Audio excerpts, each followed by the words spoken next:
Si tu as l'opportunité de rendre heureux quelqu'un, fais-le. Le monde a besoin de plus d'actes comme celui-là. 2 hommes, tous gravement malades, occupaient la même chambre d'hôpital.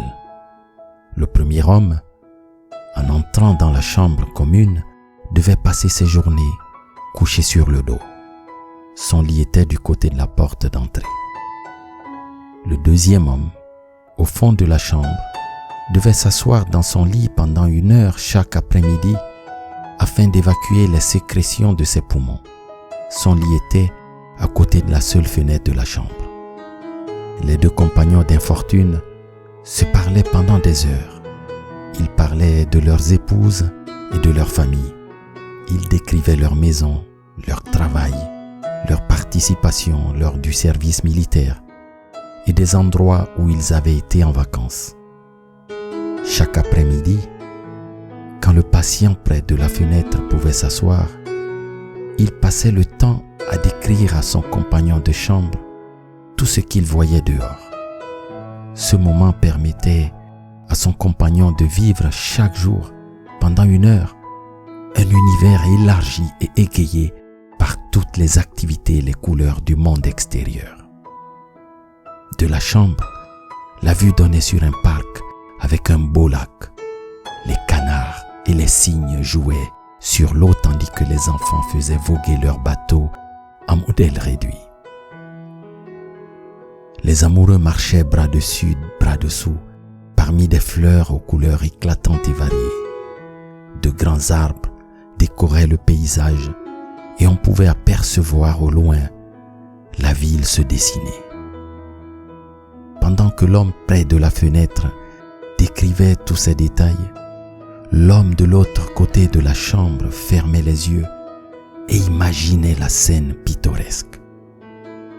Lors d'une belle après-midi, l'homme près de la fenêtre décrivit une parade qui passait par là.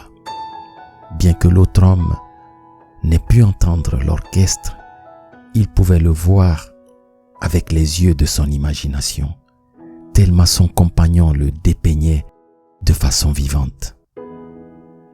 Les jours et les semaines passèrent. Un matin, à l'heure du bain, l'infirmière trouva le corps sans vie de l'homme près de la fenêtre. Il était mort paisiblement dans son sommeil. Attristée, elle appela les préposés pour qu'ils viennent prendre le corps. Dès qu'il sentit que le moment était approprié, l'autre homme demanda s'il pouvait être placé à côté de la fenêtre. L'infirmière, heureuse de lui accorder cette petite faveur, s'assura de son confort, puis elle le laissa seul. Lentement, péniblement, le malade se souleva un peu, en s'appuyant sur un coude pour jeter son premier coup d'œil dehors. Enfin, il aurait la joie de voir par lui-même ce que son ami lui avait décrit. Il s'étira pour se tourner lentement vers la fenêtre près du lit. Or, tout ce qu'il vit fut un mur. L'homme demanda à l'infirmière: « Pourquoi mon compagnon de chambre décédé m'avait-il dépeint une toute autre réalité ?» L'infirmière lui répondit: « L'homme était aveugle et ne pouvait même pas voir le mur. Peut-être a-t-il seulement voulu vous encourager, commenta-t-elle. Comme tu le vois, il y a un bonheur extraordinaire à rendre les autres heureux, en dépit de nos propres épreuves. La peine partagée réduit de moitié la douleur, mais le bonheur, une fois partagé, s'en trouve doublé. Parmi toutes les choses que tu possèdes, compte toutes celles que l'argent ne peut pas acheter. Tu découvriras toutes les raisons pour lesquelles tu devrais te sentir chanceux et heureux. Si cette histoire t'a inspiré, n'hésite pas à la partager. Abonne-toi au canal si ce n'est pas encore fait pour ne pas manquer nos prochains messages. Que celui qui renouvelle le monde chaque jour soit la source de ton inspiration. Merci.